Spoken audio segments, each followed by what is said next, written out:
Syrax is growing quickly. She'll soon be as large as Caraxes. Welcome to Watch Mojo, and today we're counting down our picks for the hanging plot threads, background details, and other unanswered questions from Game of Thrones that were answered or elaborated on in House of the Dragon. Rhaenyra Targaryen, Princess of Dragonstone, and heir to the Iron Throne. Number 20. Can fire burn dragons? He was no dragon. Fire cannot kill a dragon.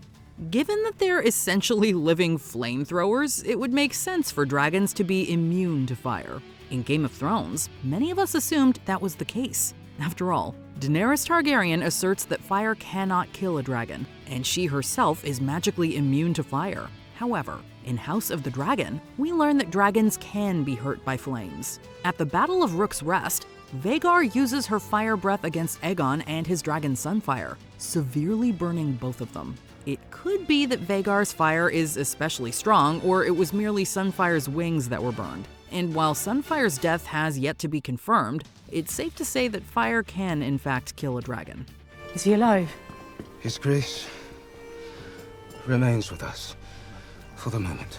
Number 19. Do people in the South follow the old gods? Night gathers, and now my watch begins. It shall not end until my death. When the Andals invaded Westeros, they brought with them their religion, the Faith of the Seven. While many people in the North continued to worship the old gods, most of the weirwood trees sacred to the old gods were cut down in the South. However, some of the trees remain, as do a few of their worshippers. House Blackwood follows the old gods, just one of the many reasons they and the Brackens don't get along. Their sigil even has a weirwood on it. Also, we wouldn't be surprised if Alice Rivers followed the old gods too. Drivel! All of it! The ghosts, the curses, the blasted weirwood bed, I'm done with it! Ah, yes, it is your way, is it not? When something does not please you, you run. Number 18. Did the Seven Kingdoms battle external foes? A man called Kragas Drahar has styled himself the Prince Admiral of this triarchy. They call him the Crab Feeder. Given how much both Game of Thrones and House of the Dragon are focused on civil wars, audiences have probably wondered if the Seven Kingdoms of Westeros ever fight foes from other lands. And the answer is yes. House of the Dragon depicts a conflict between House Velaryon and the Triarchy, an alliance of 3 of the free cities of Essos. The free cities in Westeros are in conflict over the Stepstones, a series of islands that once formed a land bridge between the two continents. The Triarchy also get involved in the Dance of the Dragons, with the Greens seeking their aid in breaking the Blacks' blockade of King's Landing. We will make an alliance with the Triarchy. I've had enough of this cursed blockade. Number 17. How do dragons fight each other?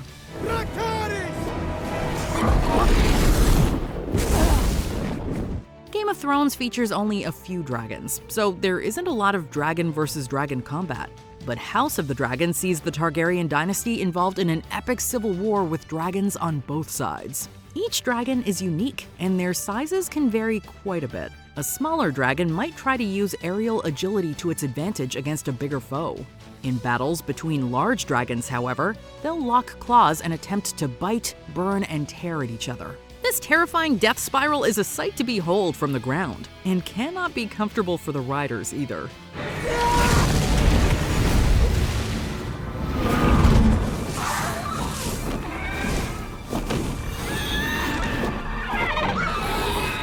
Number 16. Are all Targaryens fireproof? Danny, please! A crown for king. Okay, look, we know this was answered in Game of Thrones. However, it's a question that still seems to pop up, and House of the Dragon makes the answer ever more definitive. Daenerys Targaryen is fireproof in the show. In the books, she only survives the birth of her dragons as a one-time thing. The show makes her permanently fireproof. In contrast, her brother Viserys and Jon Snow are both burned on screen. Somehow, some fans have remained convinced that fire is a non-issue for members of House Targaryen. Hopefully, Aegon's armor getting turned into an oven by Vhagar gets the message across that Targaryens might be heat-resistant, but not immune. Just like dragons. Is my son going to die? I'm afraid I cannot say. And if you'll excuse me, Your Grace, these next hours are most critical. Number 15. Who cares for dragons when they're not being ridden? Once they're fully bound to you, they will refuse to take instruction from any other. Daenerys Targaryen either cared for her dragons personally, locked them up, or just let them do their own thing.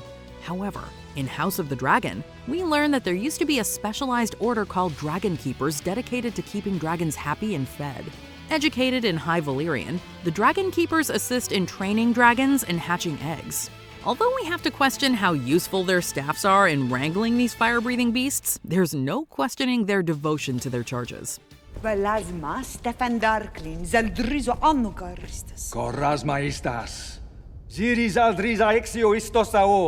Number 14. How were the Night's Watch members chosen before their decline? I wanted to be here when you saw it for the first time.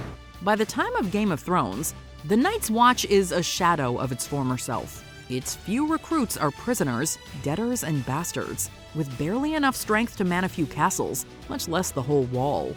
In House of the Dragon, Cregan Stark explains that for thousands of years, doomed men were sent to the Wall. However, Cregan's ancestor Torrhen, the last king of the North, started a new tradition. Each winter, he would send a tenth of his men to the Watch. Egon the Conqueror united Westeros in Torrhen's time, so perhaps in the peace that followed, there were fewer doomed men to go around. The Night's Watch is the only thing standing between the realm and what lies beyond. And it has become an army of undisciplined boys and tired old men.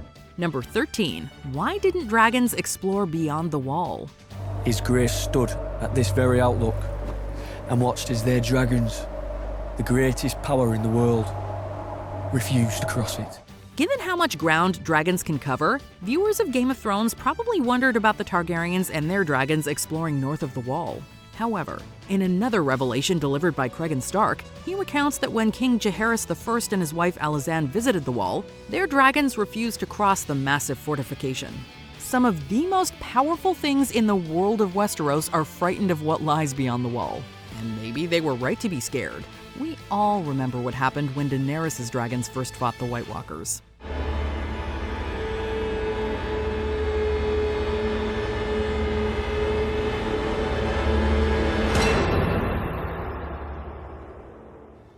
Number 12. Can a riderless dragon be reclaimed? What do you want? To learn the ways of dragon riders. And to serve my queen.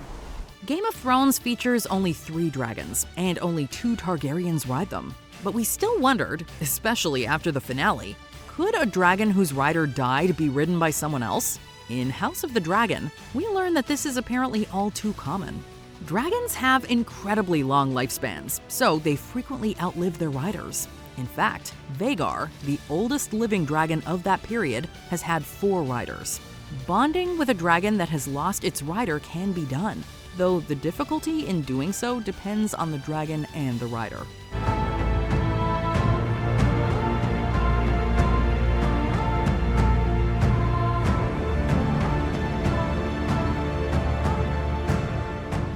Number 11. Where did Danny's dragon eggs come from? Given that Daenerys' 3 dragons seem to be the last in the world, Game of Thrones fans were naturally curious where their eggs came from. We find out in House of the Dragon. The 3 eggs were hatched by Syrax, Rhaenyra's dragon. They're then collected by Daemon from the nest. However, once the Dance of the Dragons heats up, Rhaenyra sends the eggs along with her 2 youngest children to the Vale of Arryn, with Pentos being their ultimate destination. That's fitting, since it was in Pentos that Dany first received her dragon eggs. Dragon's eggs, Daenerys, from the Shadowlands beyond Asshai. The ages have turned them to stone, but they will always be beautiful. Number 10. Were the Targaryens the only house to escape the Doom? Aren't you afraid of the Doom? No. The pirates are. We hear about the Doom of Valyria several times in Game of Thrones. 400 years before the show takes place, catastrophic volcanic eruptions destroyed Valyria. Most citizens and dragons perished, but the Targaryens knew to flee thanks to one of them having a prophetic dream. We assumed while watching the original series that they were the only house to do so, but that's not the case. House Valarian's origins reach back to old Valyria. more ancient even than House Targaryen, according to some texts. House of the Dragon features the Velaryons, another family of old Valyria, who actually arrived in Westeros before the Targaryens. Although the Velaryons are mentioned in A Song of Ice and Fire, they only play a small role as a house that supports Stannis Baratheon, so they were left out of the adaptation. They'll bend the knee or I'll destroy them. Number 9. Why did Egon conquer Westeros? Many decisions on Game of Thrones are made out of a desire for power. We're told that Aegon Targaryen, who conquered Westeros and became the first ruler of the Seven Kingdoms, did so because he wanted to. Forgive me, Khaleesi, but your ancestor, Aegon the Conqueror, didn't seize 6 of the kingdoms because they were his right. He had no right to them. He seized them because he could. And because he had dragons. Well, having a few dragons makes things easier. Yeah, that tracks. However, while that's what Westerosi history tells us, House of the Dragon provides a different answer. Our histories. They tell us that Egon looked across the Blackwater from Dragonstone, saw a rich land ripe for the capture. But ambition alone is not what drove him to conquest. It was a dream. Aegon had a vision of the White Walkers and their long night. It made him believe that Targaryens and their dragons needed to be in power when the time came. He passed the prophecy down to his heir, a tradition that is still in place during House of the Dragon. This secret, it's been passed from king to heir since Aegon's time. Now you must promise to carry it and protect it. Number 8. Who was Rhaenyra Targaryen? Welcome back, Princess. Trust your ride was pleasant. Try not to look too relieved, sir. We'd like to go ahead and issue an extra spoiler warning for this one. Rhaenyra Targaryen and her family's civil war are mentioned a couple of times in Game of Thrones. In a spoiler-filled scene in Season 3, Joffrey gives Marjorie a history lesson on the family and discusses Rhaenyra's fate. Would you like to see where the last Targaryens are buried? Are you sure Lady Marjorie doesn't find all this a bit macabre? Oh no, it's quite all right, Your Grace. I'd love to see their tombs, really. The Dance of the Dragons is mentioned again in Season 5 by Shireen Baratheon. What's it about? It's the story of the fight between Rhaenyra Targaryen and her half-brother Egon for control of the Seven Kingdoms. Both of them thought they belonged on the Iron Throne. When people started declaring for one of them or the other, their fight divided the kingdoms in two. However, we never got any information on the character herself or why she felt entitled to a throne that was traditionally held by men. House of the Dragon finally gives insight into their actions, showing that she had every right to the royal seat. Princess Rhaenyra. I'm Queen Rhaenyra now. And you all are traitors to the realm. Number 7. Have other Targaryens had prophetic visions? But ambition alone is not what drove him to conquest. It was a dream. In A Game of Thrones, Daenerys has a series of visions in the House of the Undying. While magic is involved, Daenerys isn't the only Targaryen to have experienced powerful visions. The Targaryens were known for dragon dreams that prophesied future events. Danys Targaryen foresaw the doom of Valyria, prompting the Targaryens to leave Essos for Dragonstone. Aegon I decided to conquer Westeros after dreaming the Song of Ice and Fire, in which the White Walkers returned. Viserys I foresaw his son being crowned as swords clashed and dragons roared, although this did not come to fruition in the way he thought. His daughter Helaena also possesses the gift of prophecy, and Viserys' brother Daemon has visions at Harrenhal of both events past and future. But then Daemon has always dreamed big. Do you wish then to learn what is given to you? Number 6. How many dragons did the Targaryens have at their height? And we thought 3 was plenty.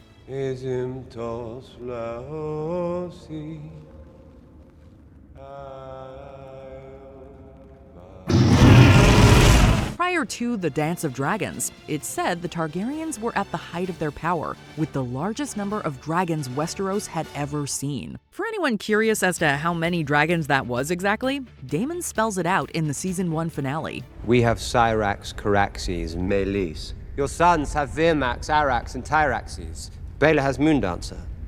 Daemon, none of our dragons have been to war. There are also unclaimed dragons. The Blacks hold 13, including some who are riderless, while the Greens only hold 4. Unfortunately, these numbers have already begun to decrease. Arax perishes at the end of the episode along with Lucerys when Vhagar chomps them out of the sky.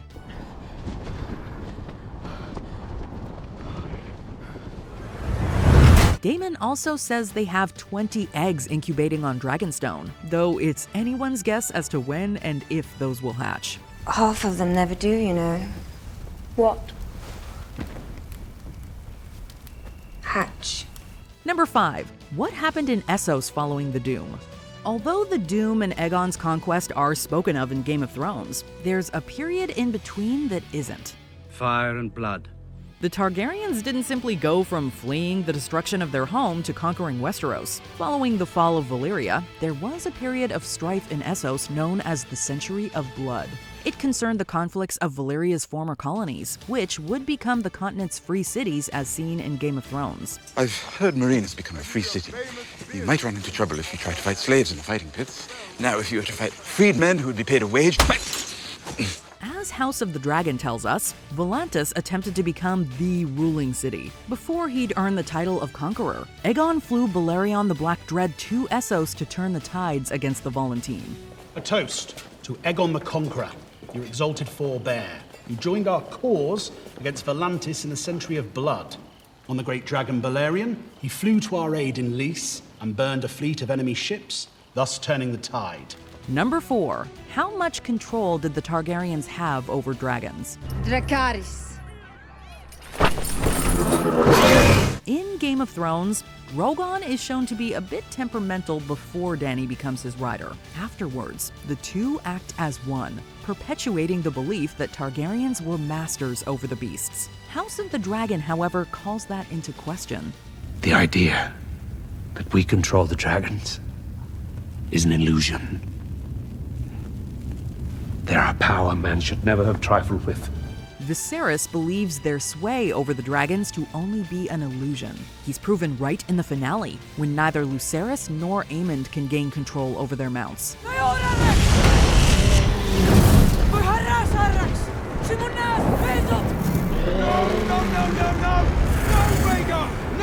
This could vary from rider to rider. Dragons often sense what their rider is feeling. For example, Daemon seems to have an incredibly strong connection with Caraxes, but saying the Targaryens could outright control them simply isn't true. Number 3. Where did the dagger come from? All Valyrian steel weapons are rare, but one in particular ended up playing a much bigger role than anyone could have guessed. You're not supposed to be here. No one's supposed to be here. It's a mercy. It's dead already. First used in an assassination attempt on Bran Stark's life, this dagger would go on to be used by his sister Arya to vanquish the Night King.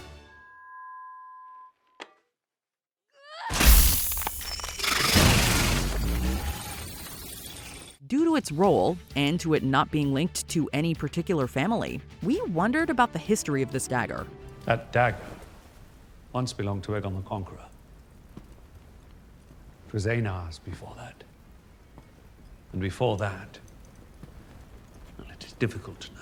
It originally belonged to Rhaenyra Targaryen, the dragon lord who fled Valyria with his family. More importantly, it passed to Egon, who had it inscripted with his prophecy that would only show up in fire. In addition to the prophecy, the Targaryens passed the dagger down from heir to heir. From my blood come the prince that was promised.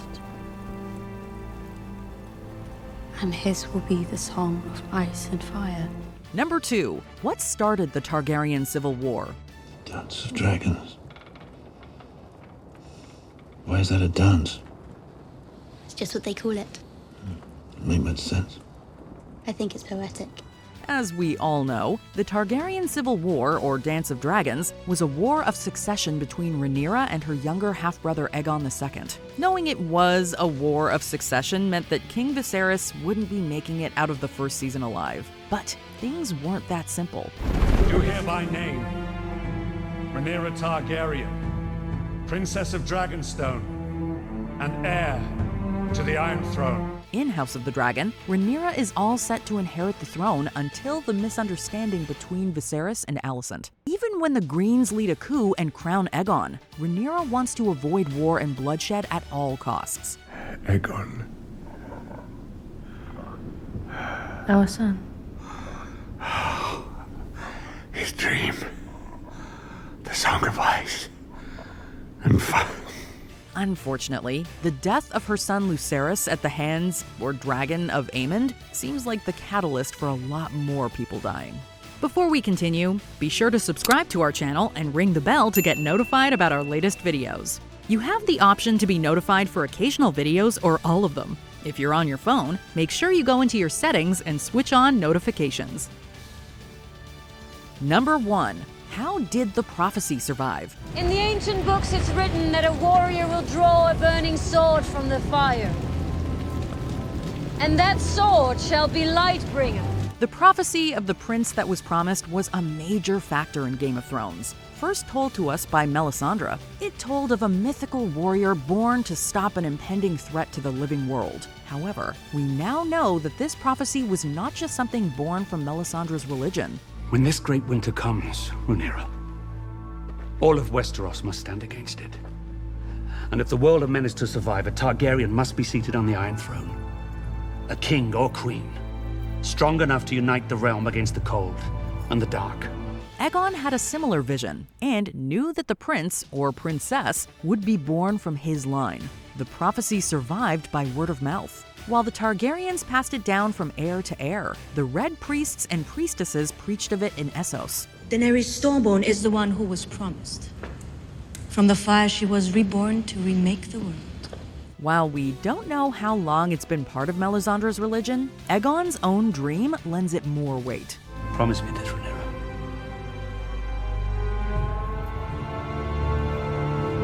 Promise me. What questions are you still waiting on answers for? Tell us in the comments. Did you enjoy this video? Check out these other clips from WatchMojo, and be sure to subscribe and ring the bell to be notified about our latest videos.